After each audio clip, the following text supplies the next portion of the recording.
Hey everyone, welcome back to the Deep Dive. I'm Hari, and today we are going to be kind of plugging into a topic that's sparking a lot of debate these days. Oh, yeah. Tesla and well, it's complicated, their relationship with unions around the world. It is complicated. And to help me make sense of this whole thing, we have our expert on all things labor, Kimi Hari. It's great to be back, Hari. And, I was thinking before we got started, it's funny how electric cars are supposed to be so revolutionary. Right. But they still need those good old-fashioned jump starts every now and then. That's true. And maybe some of that jump start energy could come from the power of collective bargaining. I like that analogy. Yeah. That's pretty good. Yeah. So that really sets the stage for our deep dive today. We're going to be exploring this really interesting and controversial relationship between Tesla, which is like the electric car company, Right. and the organizations that have traditionally been a driving force in the auto industry. Yeah. Labor unions. Absolutely. And we've got a pretty diverse set of sources today. Oh, yeah. In this deep dive, we've got some court documents, some eyebrow-raising tweets from Elon Musk himself. We've got reports from organizations like the National Labor Relations Board, news articles that are covering strikes, and then even some perspectives from the labor unions that are right in the thick of it. It is truly a global story, Yeah. and I think it's important as we kind of unravel it to remember that this isn't just about wages and benefits. Right. It's really about the future of work in a rapidly changing industry. Exactly. And, as we'll see, those traditional models of labor relations are being challenged in different ways depending on where you look. Yeah, absolutely. So to kind of grasp these complexities, we need to start in the U.S., where Tesla holds a very unusual position Right. as the only major American automaker without union representation. It's really an anomaly. And it's one that sparked numerous attempts at unionization over the years. I mean, going all the way back to 2017 when the United Auto Workers, or UAW, made a push at Tesla's Fremont factory. That was fueled by worker Jose Moran Right. and his campaigns for a fair future at Tesla. And then we also saw efforts from the United Steelworkers and the International Brotherhood of Electrical Workers at Giga, New York in 2018, those focused on the solar panel facility. And just last year, Workers United launched a drive in Buffalo connected to the data labeling work that's essential for Tesla's autopilot technology. It seems like unions are really determined to gain a foothold at Tesla, and the UAW in particular has adopted a more aggressive stance. It seems like they're aiming to unionize all U.S. auto plants. Yeah, definitely. But their efforts haven't gone unnoticed by Elon Musk, whose stance towards unions has been, well, let's just say interesting. He's certainly not been shy about expressing his views on the matter. No, he is not. And, in 2018, he posted this tweet questioning the value of unions for Tesla workers, even implying they could lose stock options if they unionized. Right.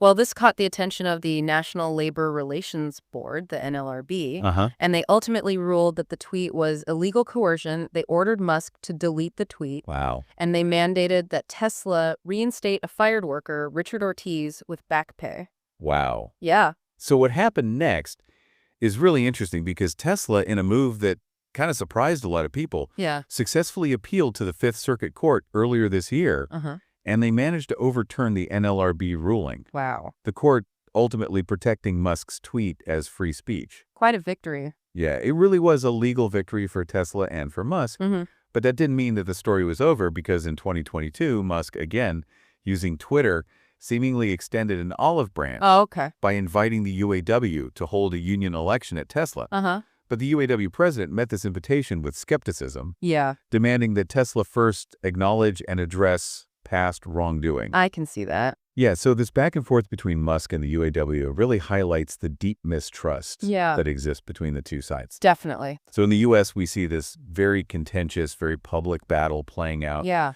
But across the Atlantic, the situation in Germany presents a completely different perspective on the relationship between Tesla and unions. It's fascinating. Germany has this dual system of labor relations. Okay. They have these incredibly powerful industry-wide unions like IG Metall, but they also have these workplace-specific works councils, which can negotiate directly with employers on issues like working conditions and pay. Interesting. Even in the absence of a formal union presence. So it creates this really interesting dynamic that even a company like Tesla, a global company, has to navigate. Right. And a prime example of that is the case of Tesla Automation, formerly Grohmann Engineering, which Tesla acquired back in 2017. Right. And when Tesla acquired Grohmann, they inherited its existing works council. Okay. But here's where it gets interesting.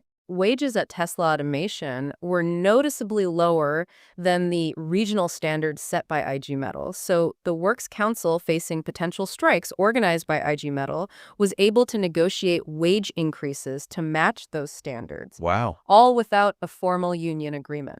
That's really interesting. So it shows how influential these works councils can be. Absolutely. Yeah. Yeah, it's a real testament to that German system and how it can impact even a company like Tesla, which is known for its strong sense of independence. Yeah.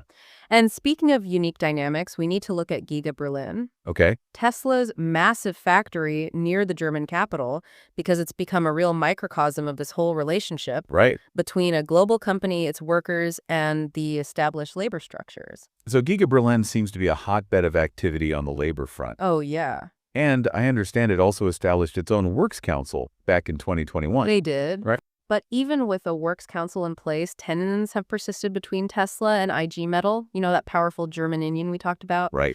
IG Metall has voiced concerns about potential management influence over the works council, Oh, okay. which from their perspective could undermine its ability to really represent worker interests. I see. They've also raised flags about working conditions at Giga Berlin, alleging long hours and the use of mandatory non-disclosure agreements that might prevent workers from speaking openly about their experiences. So despite the existence of this works council structure, it sounds like there's still a degree of friction between Tesla and the broader union movement in Germany. Yeah, there is. And I also recall reading something about a second works council election at Giga Berlin just last year Yes. in 2024, triggered by a rapid increase in the workforce. You're right, that rapid workforce growth led to a second election Right. just 2 years after the initial one, which is unusual, and IG Metall was actively involved, Wow. even going so far as to challenge the election process in court. Oh, really? Their argument was that a temporary suspension of production due to supply chain issues Okay. resulted in a shortened time frame for collecting signatures for candidate lists, which they felt put their candidates at a disadvantage. So even the process of electing the works councils became a point of contention, Yeah, which really speaks to the underlying tensions at play. for sure. What about the outcome of that second election? Did IG Metall manage to increase its influence within the works council? Well, the results were a mixed bag. Okay. The IG medalists did secure the most seats. Okay. They won 16 out of 39, which gave them significant representation within the Works Council. Uh-huh. But the remaining 23 seats were spread across 4 non-union lists. Oh, wow. And here's the twist. The incumbent chair of the Works Council, Michaela Schmitz, who's known for her anti-union stance, was reelected. So even though IG Metall gained a considerable number of seats, the leadership of the Works Council remained opposed to union influence. Yeah, it's a delicate balancing act. That's really interesting. It highlights the ongoing power struggle between Tesla management, the Works Council, and the broader union movement in Germany. Right. And just to add another layer, in October of 2024, a member of the Works Council who was also an IG Metall member was fired. Oh, wow. IG Metall contends that this was retaliation, Yeah. and they've taken legal action aiming to remove Schmitz from her position as chair. It seems like the situation at Giga Berlin is far from settled. It's very much in flux. But these complexities are not limited to Germany. In fact, if we shift our focus to Sweden, we encounter another really intriguing perspective Yeah. on the challenges and opportunities facing both Tesla and unions in this new era of electric vehicles. Sweden's interesting because it has this long-standing reputation for strong labor relations. Uh-huh. Characterized by cooperation and dialogue, it's a system often referred to as the Swedish model, Right. which emphasizes negotiation and compromise over confrontation. Right. A system that many point to as a key reason why strikes are incredibly rare in Sweden. And yet, in this environment known for its labor harmony, Tesla has found itself embroiled in a labor dispute that's become quite significant. Very much so. It's that strike that began back in October of 2023, right? You got it. I remember hearing about it, but the details are a bit hazy for me. Well, it started with a group of mechanics employed by TM Sweden, Okay. which is Tesla's vehicle service subsidiary in the country. Okay. Many of these mechanics are members of the Swedish trade union IF Metall, Mm-hmm. and they went on strike because Tesla refused to sign a collective agreement, Oh, wow. essentially meaning the company was operating without a formal agreement with the union representing its workers. And because of this long-standing Swedish model enshrined in the historic Saltsjöbaden Agreement of 1938, which I believe is a pact between unions and employer organizations aimed at minimizing labor conflicts, this strike became a pretty major event, didn't it? It absolutely did. In fact, it's become the longest strike in Sweden in over 80 years, a real outlier in a country known for its collaborative approach to labor relations. Wow, talk about shaking things up, but it didn't end there, did it? It did not. Didn't this strike expand beyond just the initial group of mechanics? It did indeed. And this is where just really interesting other Swedish unions, including the Transport Workers Union, dock workers, electricians, and even postal workers, joined the fight in solidarity, Wow. refusing to handle Tesla vehicles or provide any services to the company. So what started as a dispute with a relatively small group of mechanics transformed into a much broader coordinated action across multiple sectors. It did. And this really underscores just how potent the concept of solidarity is within the Swedish labor movement. Yeah.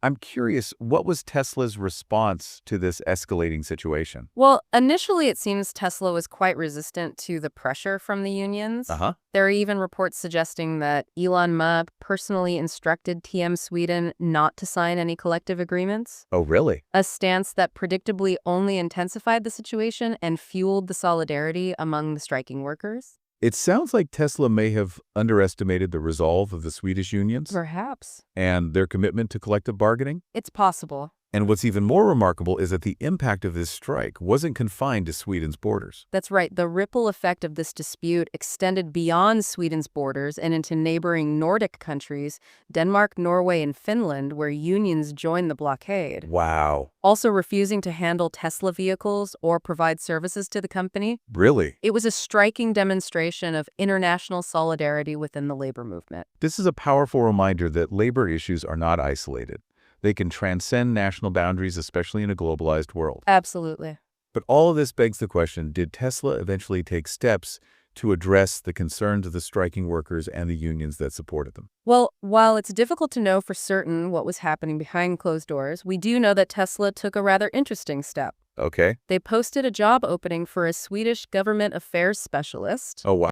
specifically seeking someone with significant experience with Nordic legislative and regulatory advocacy. Really? It seemed like they were looking for an individual who could help them navigate the political and legal complexities of the region. Interesting. Perhaps even someone who could lobby for changes that might be favorable to their position. So it sounds like in addition to dealing with that immediate pressure from the unions, Tesla was also trying to play the long game, Yeah. using those political and legal maneuvers to try to shift the balance of power in their favor. But did any of these tactics actually prove effective? Not really. The strike persisted. Okay. And in a move that surprised a lot of people, members of the Ford Germany Works Council Wow. and some representatives from IG Metall actually traveled to Malmö, Sweden to join the picket line Oh, wow. in a show of solidarity. That's really interesting. Yeah, it was a powerful symbol of how this dispute was resonating with workers and unions. Yeah.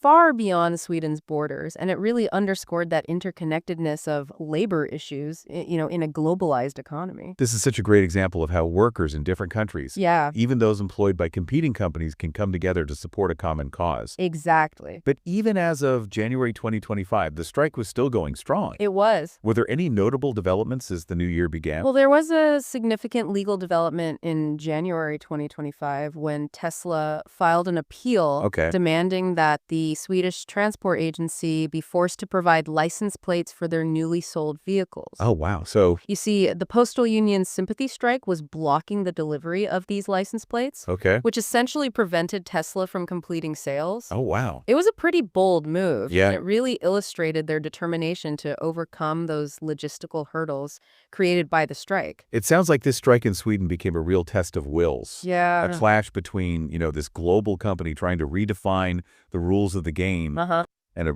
really deeply entrenched labor movement that's not willing to back down from its core principles, Right. of worker rights and collective bargaining. Yeah, it's a fascinating case study. Yeah, it is. And it raises some important questions about the future of labor relations, especially as industries like auto manufacturing are undergoing this rapid transformation. I mean, we're on the cusp of a major shift towards electric vehicles. Yeah, And the implications for workers and unions are still unfolding. absolutely. And that brings us back to those broader questions about this kind of evolving relationship between Tesla and unions in different parts of the world.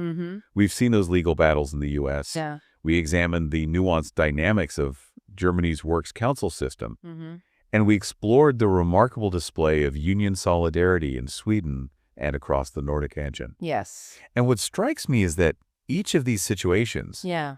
offers a glimpse into a possible future for labor relations Right. in this electric vehicle era. It's like we're at a crossroads, you know? In Yeah. the U.S., we see a more adversarial relationship between Tesla and the unions, legal challenges, public clashes playing out in the media in Germany with its works councils. It's a bit more collaborative, Right. but it's not without its own complexities and power struggles. Right. And then we have Sweden, where you have this deep-rooted tradition of social partnership. Uh-huh. The rarity of strikes makes this dispute with Tesla all the more noteworthy. It really makes you wonder if these existing models of labor relations are going to prove adaptable enough Yeah. to accommodate all the changes that are sweeping through the auto industry. Mm-hmm. Will companies like Tesla, with their disruptive technologies and global reach, be able to reshape the landscape Uh-huh. in a way that kind of diminishes the role of unions? Right. Or will unions find ways to evolve, Right. assert their relevance, and continue to champion workers? Those are the million-dollar questions, and the answers aren't really clear right now. No, they're not. There are so many factors at play, Yeah. from technological advancements to government policies to consumer preferences, Right.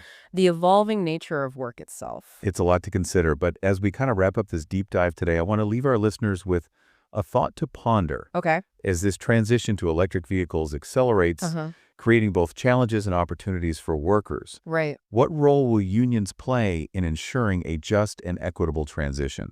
Will they be able to safeguard worker rights, Yeah. ensure that the benefits of this technological revolution have shared widely, or will they struggle to adapt, Right. becoming increasingly marginalized as the industry evolves? It's a question worth contemplating as we kind of navigate this uncharted territory. The decisions made today by companies, by workers, and by policymakers will shape the future of work for Absolutely. generations to come. It's a future we all have a stake in. Those are some powerful words to end on, and we want to thank you all for joining us Yeah. on this electrifying journey into the world of Tesla and unions. It's been a fascinating one. It's a complex issue with far-reaching implications, Absolutely. and we encourage you to continue exploring it and forming your own conclusions. It's been a pleasure diving into this with you, Hari. And to our listeners, until next time, stay curious.